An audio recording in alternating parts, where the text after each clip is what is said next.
Bonjour et bienvenue sur le podcast du dirigeant, un caillou dans la chaussure. Alors aujourd'hui, nous avons la question de Blaise qui se demande comment incarner son rôle et prendre ses responsabilités lorsqu'il s'agit d'annoncer des mauvaises nouvelles. Bon, j'ai une bonne et une mauvaise nouvelle. Je suis suspendu, c'est ça? Pire. Viré. Pire encore. Pire que viré, c'est quoi?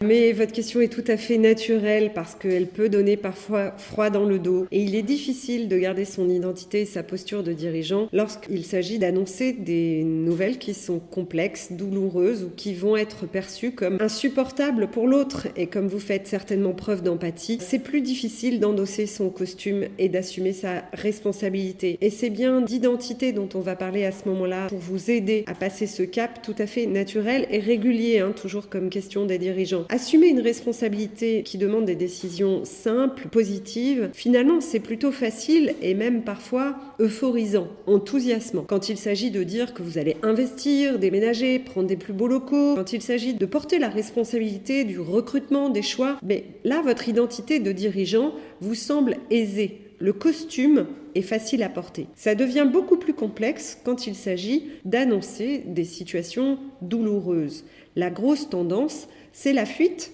ou le déni, le report. Ce qu'on pourrait se dire, je le traiterai demain. C'est tout naturel là encore parce que l'émotion que vous ressentez, c'est la peur. La peur de faire mal à l'autre. La peur d'être moins considéré comme un bon dirigeant peut-être. Et donc ça génère un stress qui vous amène à fuir. Ce qui nous fait d'ailleurs le point commun entre l'homme et les rats, selon Henri Laborie dans l'éloge de la fuite, où il explique parfaitement que en situation de stress, l'homme et le rat ont ce point commun, il faut savoir qu'on n'a qu'un chromosome d'écart, c'est que nous fuyons. Alors on va plutôt apprendre, Blaise, à déplacer notre regard, sinon vous ne progresserez jamais. Face à la fuite, il faut plutôt se demander quelle émotion je ressens. J'ai peur. Ok, c'est naturel. Qui a peur ? Le dirigeant ou la personne? La personne en votre personne de Blaise dans son quotidien, dans sa vie d'homme. Et là, vous serez aidé par la légitimité de votre rôle et de votre responsabilité. Reprenez ce qui caractérise le leadership,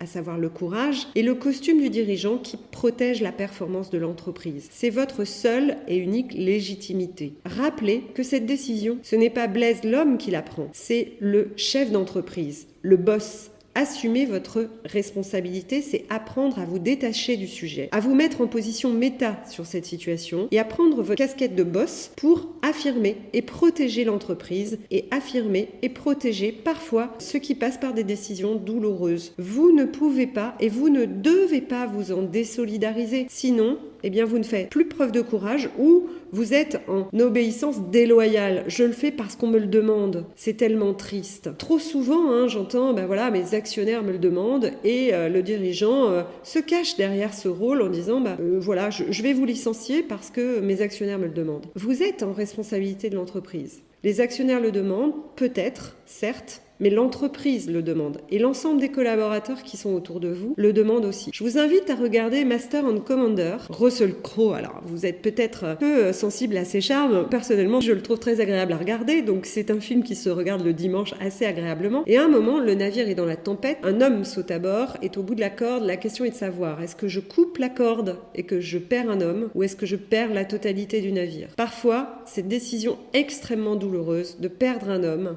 peut sauver la totalité du navire. Regardez Master and Commander. C'est un peu vieux, certes, mais parfois, c'est dans les vieux pots qu'on fait les meilleures confitures. Voilà Blaise, j'espère vous avoir aidé dans la réflexion et n'oubliez pas que toute l'équipe unique est là pour vous répondre. À très bientôt. Au revoir Blaise.